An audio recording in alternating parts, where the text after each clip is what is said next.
Hey everyone, welcome back to another episode of Harlots and Hearses. It's me, Grace Artist, the host of this podcast. Today's episode is a continuation of the Burke and Hare murder for medicine story. So this is part 2. So if you didn't listen to part 1, just go hop on back and give it a listen, or else you're going to be very confused because we're going to be jumping into the other half of the murders and you're not going to want to miss out. So grab a coffee.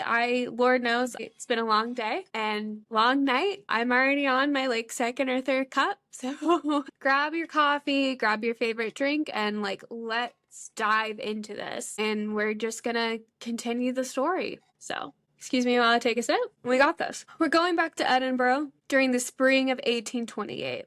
And the 7th and 8th victim were actually a mother and daughter. The mother went by the name of Elizabeth Halden. All we know about her was she was a stout old woman who, according to Burke, had but one tooth in her mouth, and that was a very large one. Burke knew nothing further about her, and that when he found her, she was sleeping among some straw in the Hare's stables. She was already apparently drunk at the time. Then he got her more drunk, and it was at that point that he and Hare suffocated her, burking her, if you will. And little recap of the previous episode, burking is where either Burke or Hare would lie on top of the victim, because remember, that would compress the lungs, and then whoever wasn't lying on top would then go to the victim, put their hand over their mouth, and then plug the nose, as that would cause the victim to die faster. And thus burking was born, making it almost impossible to tell if the person died from a strangulation or suffocation. And they did this with nearly all of their victims. So going back to Elizabeth, that is how they killed her, just like the others. They kept her in the stable overnight, and they took her to Dr. Knox's the next day. The 8th was the daughter of Elizabeth. She went by the nickname Peggy, but her full name was Margaret, and she was actually murdered several months later during the summer. She too had lodged with Margaret Hare, and much like her mother, Burke said she was of idle habits and given much to drinking, which back in the 1820s was their way of saying politely she was a known drinker. She was prone to alcoholic tendencies. Burke actually murdered her on his own and without Hare being involved at all. Peggy was not burked. Instead, she drank a great deal, and then she laid on the bed with her face downwards. And what Burke did is he kept pressing her down, and she was soon suffocated. Burke argues that she was so drunk at the time that he thinks she was not sensible of her death, as she made no resistance whatsoever. Like with Mary Patterson, she was taken to Dr. Knox's in the afternoon in a tea box, and she was given 8 pounds for her body. The 9th victim was a woman who sold cinders, whose name may have been Effie. Burke knew her, so once again, we're doing a shift in the victim profile here. So now we're starting to get more and more where Burke and Hare are getting kind of a little more edgier with who they're going out with, because Burke knew this woman. He said her name may have been Effie, and Effie was known to actually do business with Burke. She would sell him pieces of leather that she found on the streets and thereabouts, and she would sell them to Burke as part of his shoemaking business for him to use. Burke led her into Hare's stable. She was given whiskey to drink until she was drunk. She lay down in a straw until she fell asleep, and then they laid a cloth over her and suffocated her as they did the others. She was brought into Robert Knox's dissecting room, and her cadaver sold for 10 pounds. I do want to give a little bit of a trigger warning for the next two, as there is a child involved. So if that is not your thing, please feel free to skip ahead. So the 10th and 11th victims were an elderly woman from Glasgow and her grandson. It was late June, around midsummer, and as Burke recalled, it was an old woman from Glasgow. He does not recall her name, with her grandson, who Burke describes as being a dumb boy around 12 years old who seemed to be weak in the mind. And this is all Burke's description. They were lodgers at Margaret Hare's house, and a woman was given a dram of whiskey and she fell asleep. Burke and Hare suffocated her. Afterwards, they removed her clothes, covered her with a bedding. The boy, on the other hand, was sitting in the kitchen. And this is kind of one of the most damning pieces of evidence that Margaret Hare and Helen McDougall, Burke's common law wife, had to know at least some bit what was going on. Because the boy was sitting in the kitchen, Burke and Hare grabbed the boy, brought the boy back into the bedroom, carried him onto the bed that the grandmother was laying under. The men may have given the boy some whiskey too. They waited for the boy to fall asleep, and they murdered him in the same manner, and then they laid him alongside his grandmother. Now, during the trial, and there are some pieces of press that circulate around there at this time, that Burke had murdered the boy by setting him upon his knee and breaking his back. I just want to point her out, and like Risa Rosner also goes into this as well, that this is most likely not true at all, and just kind of like another piece of the fable to stir and create an even greater and eviler image of Burke. Because just want to remind everyone that, like my friend Nicole, who, shout out to Nicole, Burke was a little lad. He is 5'5", Hare is 5'4", and the boy, for even being like, and as Rosner points out in her book, even a 12-year-old skeleton of being malnourished, the force it takes and requires to break a 12-year-old spine, that is a severe amount of force that is, Rosner says it would be near impossible to break upon that of someone the size and girth that is Burke. So she points out that that story is most likely fabricated, and there is little probably truth to that story. And Burke does describe it too. He doesn't say much about nearly all of the murders. Like, we remember the story when Burke was describing the case of Mary, and he had a whole interaction with Mary where, remember, he met her at the spirit shop. He took her to the brother-in-laws. They spent like a whole good part of the morning together, and all he could say about her was about a sentence, less than that. But with this boy, he describes it as a murder that as one that lies most heavy upon his heart, and says he is constantly haunted by the recollection of the piteous manner in which the boy looked in his face. So with that being said, it's very probably unlikely that Burke did that upon his knee. Burke himself does confess that the boy was suffocated in the same manner. These bodies as well, they weren't placed in a tea box like the other bodies were. These bodies instead were placed in a herring barrel. In the trial itself, Burke was very peculiar and very adamant on saying that the barrel was dry with no brine in it. He and Hare put the barrel in the stable, and the next morning transferred it to Knox's at the Surgeon Square. Because they had waited so long between the murdering of the grandmother and the young boy, rigor mortis had already begun to set in. The cadavers were so stiff, and the two bodies themselves had only received 16 pounds for the two bodies. Now we're deep into the summer of 1828, and this marks another really kind of drastic shift in the victim selection of Burke and Hare, because now they're getting very sloppy in witnesses and doing this more so in public. They saw one opportunity, specifically Burke, in the 12th victim. Burke was seeing a woman who was drunk, who was being dragged away to the watch house by two policemen. Burke, feeling very bold, calls out to the policeman, "Let the woman go to her lodgings." The police officer said, "We don't know where she's lodging." Burke responded that he would take her to the lodgings. The woman was murdered the same as the others. She received 10 pounds from her from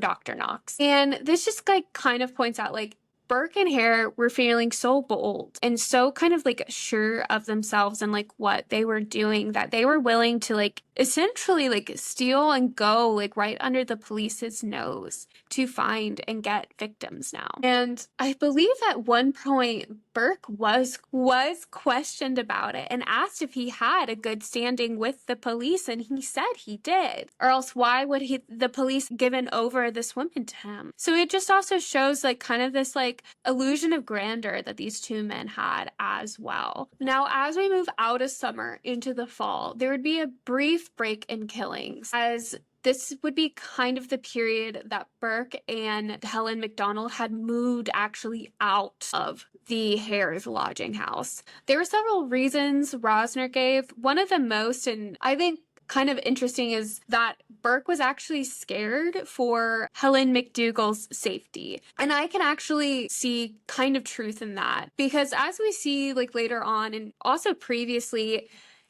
we see Burke kind of recalling that Margaret Hare was actually kind of trying to call the shots with a lot of the victims she was choosing. So it would make sense of why he was kind of wanting to get under the thumb, out of the thumb of these two people, especially his business partners, who were now trying to seemingly call shots. The 13th victim follows that same trend just as the 12th victim, and it's, in my opinion, it's kind of even more ballsy than taking a victim right from the police. When Burke and Helen had moved out of the Hare's lodging, they had moved into another house of lodging that was owned and they rented from a man by the name of John Brogan. That house that they rented from had a washerwoman who was a well-known washerwoman. Her name was Miss Hostler.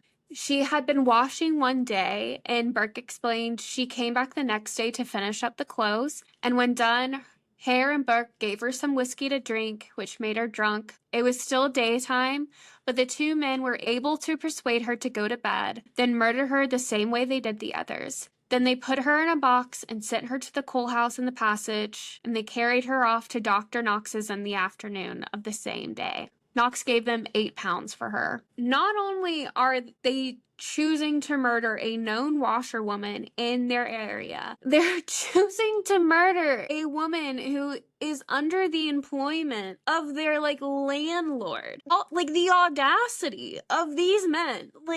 I just, it's kind of becoming outstanding at this point, because I just really want to know how they thought they were gonna get away with it. I just want to know how they thought they were gonna get away with it. I don't know.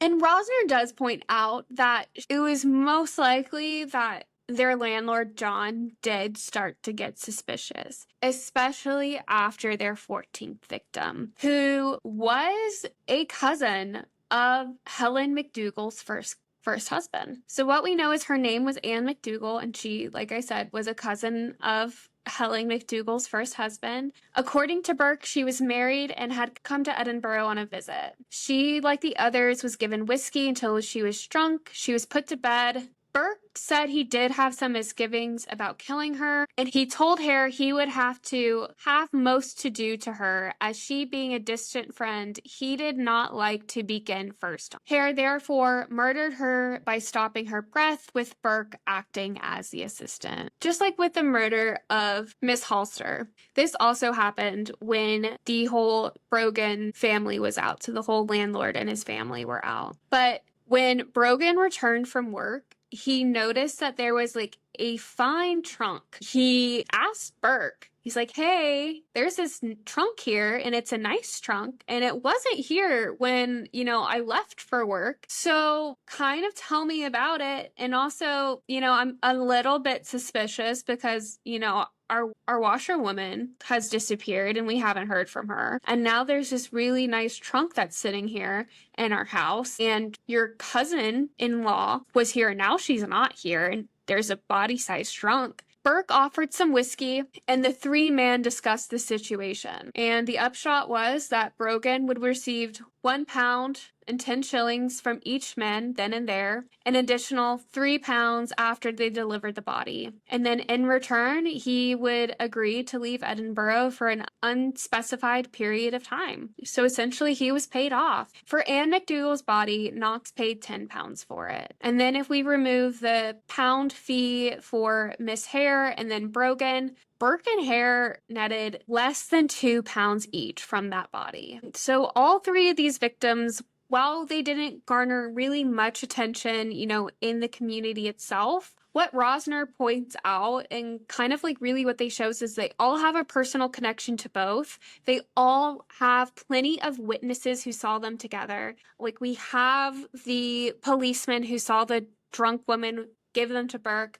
We have the Brogans who, I mean, not Mr. Brogan, but the wife of Brogan, the son of Brogan, and then all of the neighbors of Brogan who probably employed the washerwoman as well. And then we have Anne McDougal's husband and other like relatives who knew that she was in Edinburgh staying with Burke and Helen McDougal, who now don't know where she is, but they do know the last time that she was seen was there. So it's all just like showing like how reckless these men were becoming for money and how just kind of like extreme they were getting. And this kind of like really just does cultivate in the 15th victim, who was at the time kind of like a beloved like member of the street, and he was well known. I just want to say like the nickname that he has was something he was given at the time. That's the only reason I'm going to be saying it. His name was James Wilson, and he was given the nickname of Daft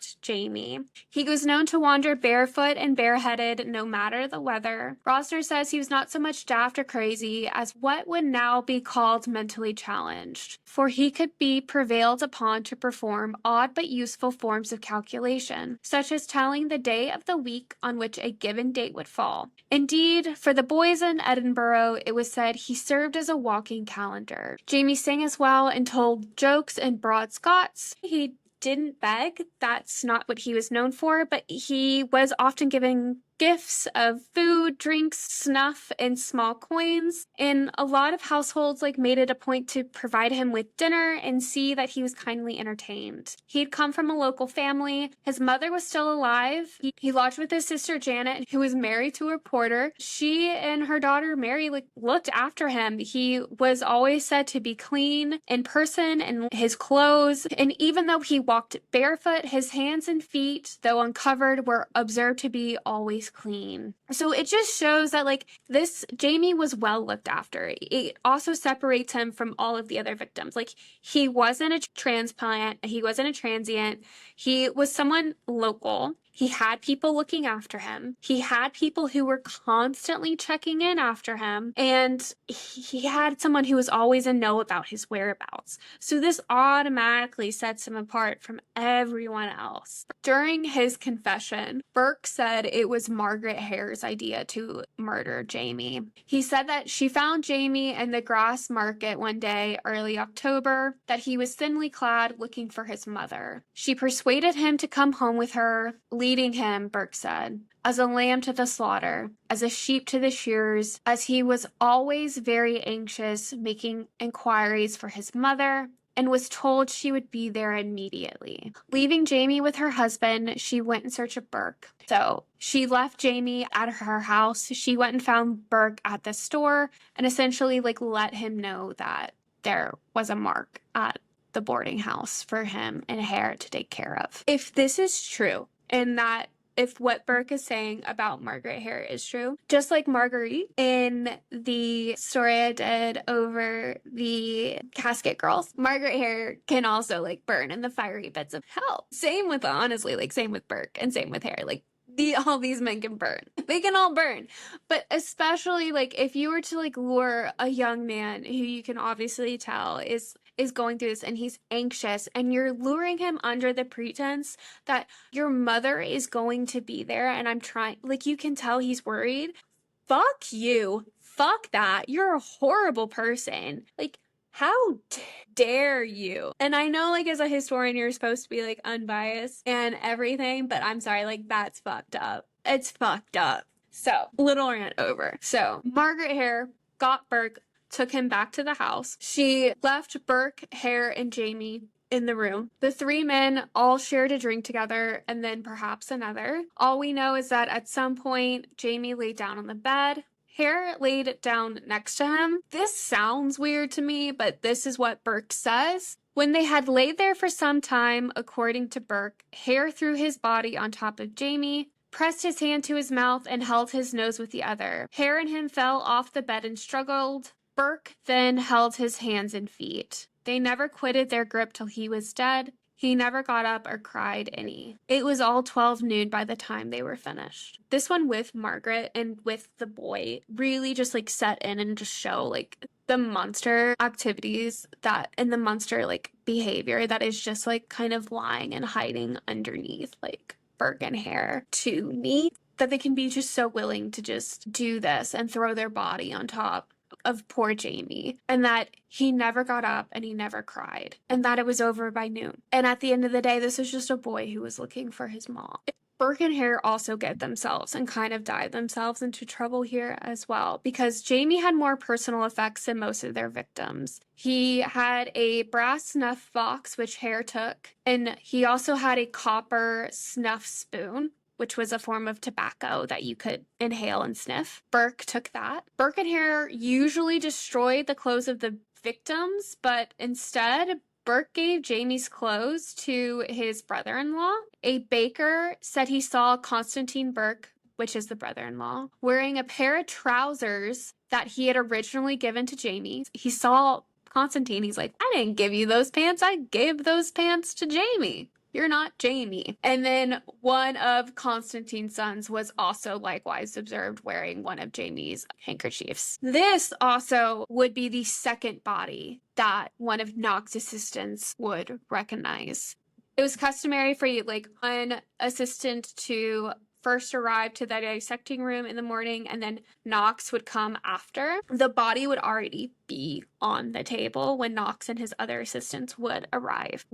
When one of the assistants, who went by the name of William Ferguson, arrived that day and saw the body, he exclaimed, "That is the body of Daft Jamie." And the other assistants, too, agreed it was Jamie's body or a striking likeliness. The first assistant, who went by the name Patterson, he said he looked at the body and he thought that it was a Daft Jamie. But he said he could hardly credit the circumstances as he saw that person in the street a few days before in perfect health. So Patterson was like, there's no way it can be Jamie because Jamie was fine in perfect health, so there's no way he can be here. There's just no way. Knox, to try and comfort the men or, get on with business, he took one look at the cadaver, ordered it to be made ready for dissection, and he assured his students that it could not be possibly anyone they know. Once the news broke, once everything and once word got out, all of Edinburgh was ready to believe and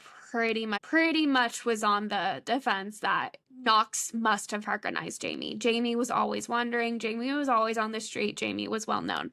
Knox had to have known that this is Jamie. And then after 4 or 5 days, there were rumors circulating that Jamie had gone missing. No one had seen Jamie. Some years after, but Patterson, one of the assistants, he would appear certain in his published statements that, and he would keep saying that, the body looked like it could be Jamie's.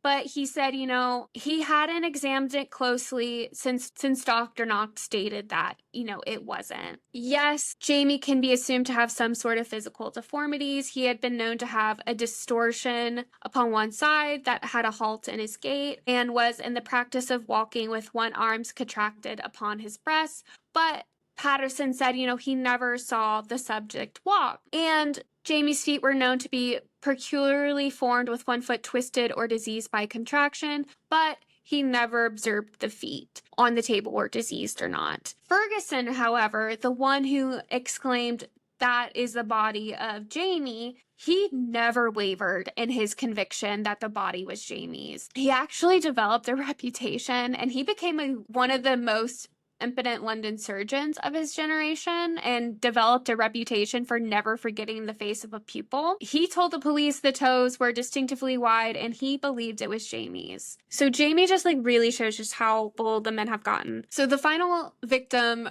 what we know about her is that she kind of just encompasses how bold the men had gotten and kind of like the story of Icarus. It's just how far the men would fall and how pride becometh before the fall. So what we know about her is her name was Margaret Doherty. She went by the name Maggie, And this would all take place over All Hallows Eve weekend, what we know in America as Halloween weekend. So the description of her, of what we have, is we know that she was between 40 and 50 years old. She was originally from Donegal, Ireland, but was lately residing in Glasgow. She had a few belongings with her, mainly a petticoat and a few gowns. The reason that she was in Edinburgh at the time, it's not clear if she had originally come with her son or if she was looking for her son and got separated. Her son was older, he was an adult, but she was essentially looking for her son. And that is where she would cross paths with Burke, who, upon meeting at a store, he would say, "You're a Doherty as well. It just so happens that I also am from Ireland and I am a Doherty. And, come the morning, come the next day, like, I can also help you find your son. You also need a place of lodging. That's perfect. I can provide you a place of lodging. You can come with me and my wife and you can stay with us." So he takes her back to his house, which was like a 1-bedroom house. It was a tenement house, very small.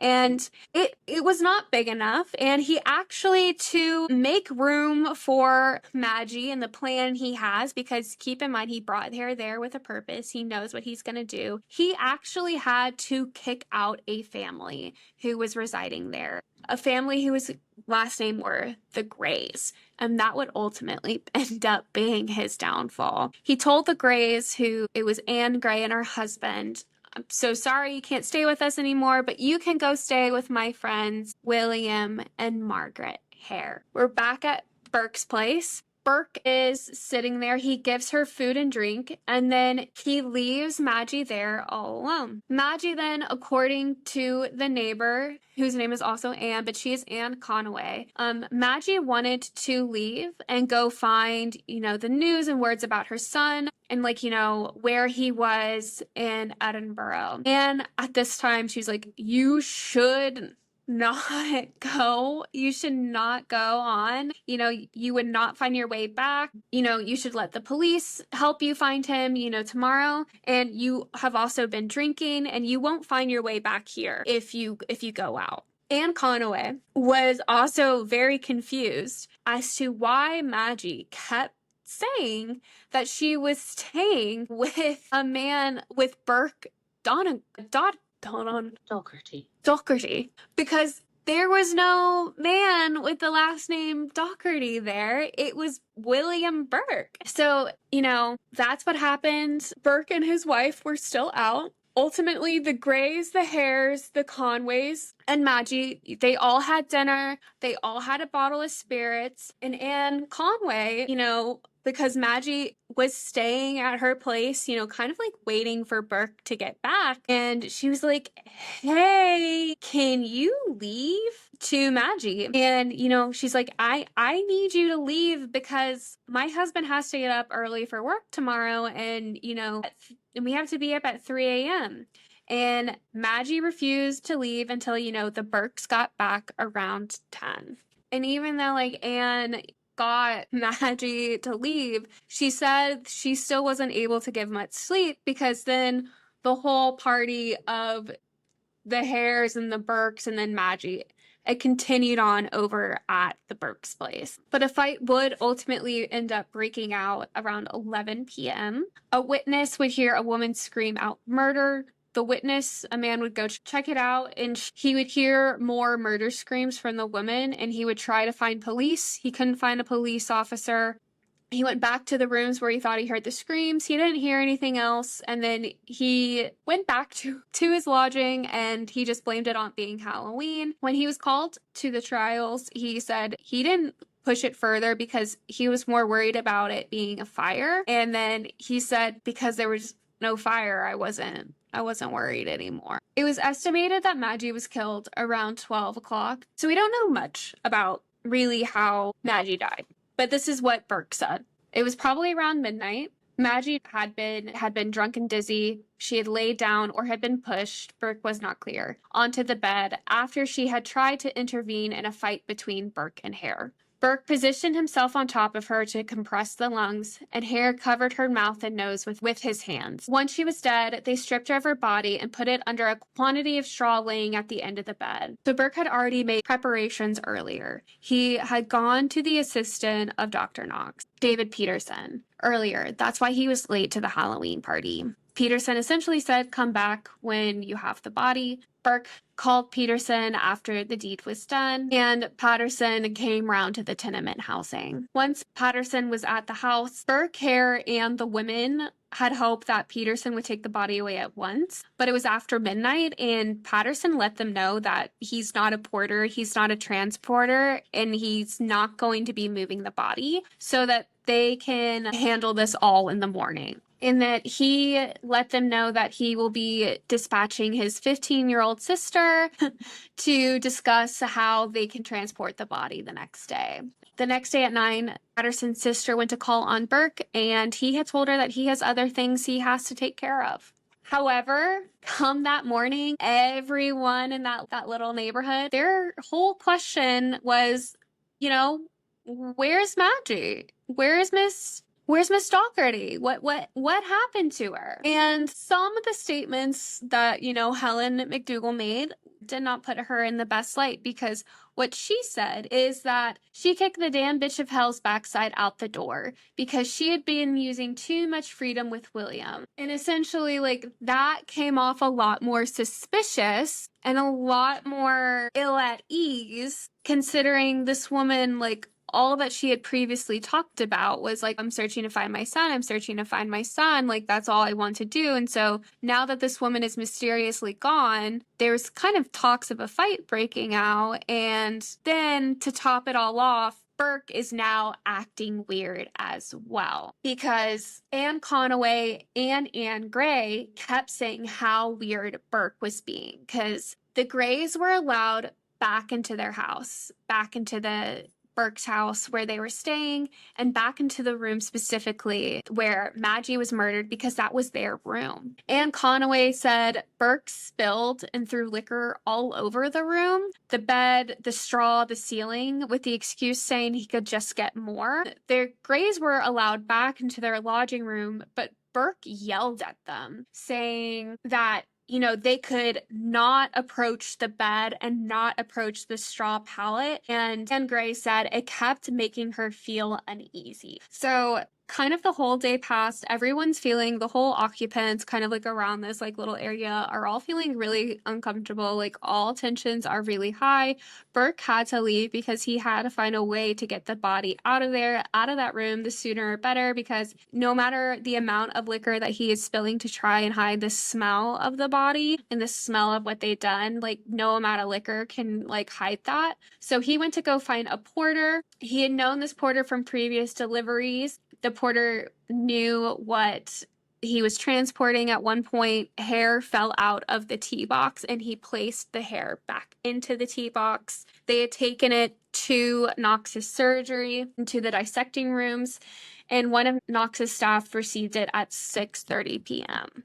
It took nearly a whole day for Maggie's body to be transported. However, earlier that evening, Anne Gray, because she knew something was wrong, because something was not adding up, her intuition was right. At one point, and because keep in mind, Maggie's body was sitting there under that straw and was probably not removed until 5 or 6 p.m. So there was a long period of time where that body was just hiding underneath the straw. Helen McDougal was gone from the house. Burke and Hare were gone from their house. So it was just Anne. And Anne went straight to the straw because she knew something was wrong. She said, I was looking for a purpose. I thought something was not right because Burke was throwing about the whiskey. And the first thing I got on lifting the straw was the woman's right arm. Her clothing was entirely gone. And when James Gray lifted her by the hair, they could see blood on the mouth and on the side of their head with her face turned towards the wall. The Grays knew that the dead bodies, stripped, bloody, did not turn up under straw mattresses They quickly packed up the belongings and left. On the way out, they ran into Helen McDougal, who was just returning. They asked her straight what was going on. Helen McDougal fell to her knees, begging not to inform on them, offering James Gray a few shillings until Monday, following it with an incredible offer of £10 per week. However, the Grays declined it. God forbid I should be worth money for dead people. How can McDougal bring such disgrace upon thy family? My God, I cannot help it, McDougal replied. You surely can help it, said Anne Gray, or you would not stay in this house. The Grays hurried out the door only to run into Margaret Hare. What are you making a noise about? She asked. When told the reason, suggested that the whole matter could be cleared up with a few drinks at the local tavern. The Grays refused again, and they headed to the police station. Then the criminal officer at the police station, he listened carefully to the James Gray story. They took a patrolman as well as a James Gray, and they proceeded to the tenement house where they met Burke and his wife. They left McDougal there. They went back inside with Burke and Gray into the room. Fisher asked Burke what had become of his lodgers. There was one of them, Burke replied, and he said there was a former lodger, for he had turned the Grays out for bad conduct. What had become of the little woman that had been there on Friday, the day before? The policeman asked. She was away, Burke replied. She left about 7 that morning. Burke said William Hare can vouch for her. Fisher looked around the room, noted blood near the bed, and went back outside to talk to Helen McDougal. So the police returned to the room later that night with a police surgeon, and they asked the neighbors additional questions, and they searched more carefully. They found Maggie's striped bedgown and fresh blood under the bed. They learned more about the Halloween party and its aftermath, and then they had been informed by a girl of the neighborhood how she had seen Burke, his wife, and Hare and his wife and the porter going up the stairs and then carrying a tea box coming out after. So because of hearing that testimony with the tea box and of the porter, it led them to the porter itself, which led them back to the surgeon's square and the dissecting rooms itself. William and Margaret Hare were arrested and taken to the police station, and same with Burke and Helen. So this is where things get interesting, because even though they now have the body of Maggie and they have her body, neither Burke or Hare or the two women will confess. And even though they have her body, because of the method of burking, they cannot tell, like I said, if she died of strangulation or suffocation. So they don't know if she died of natural causes or if she died because she was murdered. So the justices are they're kind of at a standstill. And what they're realizing is if they don't get these men to turn on each other, nothing is going to happen. Some of these people are going to walk free. And so Sir William Ray, who would become the legal officer in this case, he realized he would need an informer. He knew the women would not work. Helen McDougal would not speak. Margaret Hare could not give evidence against her husband. He figured, looking at Burke was the oldest. He was 36. Hare was 21. And so with that, Ray thought he might be more impressionable. And moreover, there was a stronger case to be made against Burke than there was against Hare. So they approached Hare and offered immunity, and Hare ended up turning on Burke. And Hare could have chosen to remain silent, and, if they did, they never might have found hard enough evidence to indict Burke. But because Hare chose to turn against Burke, and because, spoiler alert, Burke does get found guilty and sentenced to death, Burke does end up confessing later, and that's how we get all of this. So the trial itself would be against Helen McDougal and William Burke, and it would take place on December 24th, 1828, and it only would take a day. For the trial would run continuously for 24 hours. It convicted Burke and executed him on Wednesday, January 28th, 1829. And what Rosner states, and I think she put it very well, is in the end, it was neither the police nor medical men who were responsible for putting a stop to the murders. Who we have to thank for all of this was the lodger, Anne Gray, because she recognized that something was wrong. She trusted her gut, and she went with it. Burke and Helen McDougal were arrested that Saturday, November 1st, and they were placed in separate cells. William and Margaret Hare were arrested a day later, and they did not see each other again till the trial. So what essentially ended up happening with the trial, Burke was formally charged with the murders of Mary Peterson, James Wilson, Margaret Doherty. And the defense said, these are 3 unconnected murders committed at each at different times in different places. What the defense argued and challenged was like, we want to charge these each separately. And, if he's found unguilty of the first one, then we'll charge him of the second one. And if he's found unguilty of that one, then we'll move on to the third. And that way, it's essentially saying, like, so you can be unbiased and not group them all together. There was a few hours negotiating the points, and they ultimately decide, that for a fair and unprejudiced trial, they should split them into 3 separate murder trials instead of one huge big murder trial. They decide, like, which murder charge do you wish to try first? And it was that of Maggie. And the cornerstone of the prosecution case was, of course, the testimony of William and Margaret Hare. And it was also their testimony, and it was also the testimony of Anne and James Gray as well, for recognizing the bodies, finding the bodies, and going to the police and reporting them. So the whole case, like I said, would only end up lasting 24 hours from start to end. They would ultimately end up finding Burke guilty. And then with Helen McDougall, she would be pronounced not proven, which was a unique Scottish verdict at the time. And it indicated that they thought that she was probably guilty, but there was just not enough evidence at the time to produce a guilty verdict and a death warrant, essentially. At the time, so he was found guilty and he was sentenced to death.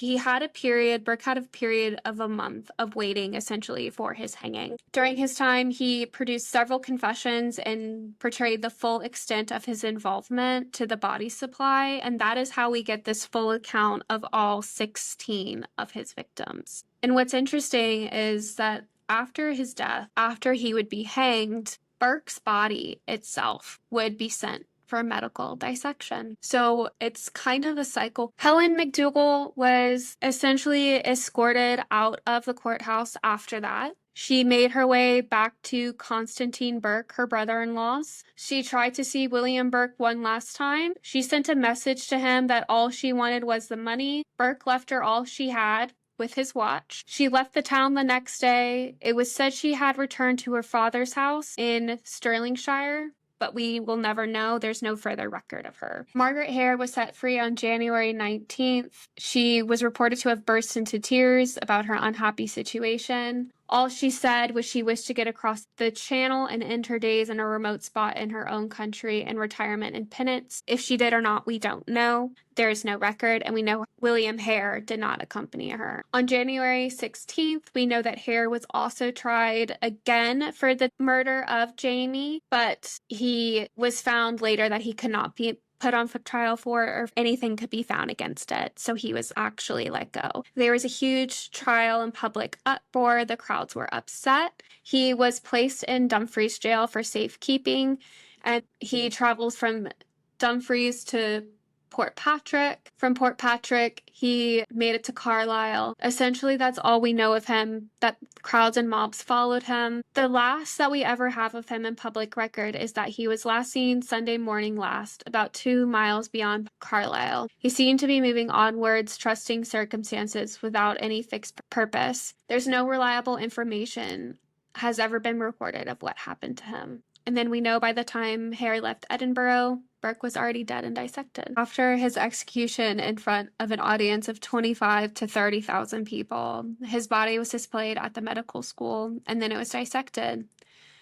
Talks about his body skin being removed and turned into products such as calling cards or a book cover. At the Surgeons Hall Museum in Edinburgh itself, there is a pocketbook that you can see that is reportedly made of the skin of William Burke following his execution. The interior of the book holds a pencil, and on the back cover of the date is the execution itself, January 28th. 1829 and is inscribed in it. His skeleton remains in the Anatomical Museum of the University of Edinburgh to this day. So it's kind of like a righteous sense of justice of what happened to his body and him himself. So the murderer essentially becomes the murderee. The hunter becomes the hunted. This never-ending cycle. And what ultimately comes from this, and then what it reveals, is the horror in the cadaver medical society itself. What it shows, and what I'll also link as well, is this Bodies and Bureaucracy, The Demise of the Body Snatchers article from the American Association of Anatomy. And it talks about kind of how Burke and Hare's case and what other cases like it revealed and allowed for and showed is just the horrors that were in the cadaver and surgery scene and education scene that was going on in the 1820s and the early 1800s of the UK of this time. And this also revealed to British society that, something had to change. And what that did allow for is the Houses of Parliament in 1832. They did pass the Anatomy Act, which was in part due to a lot of moving factors,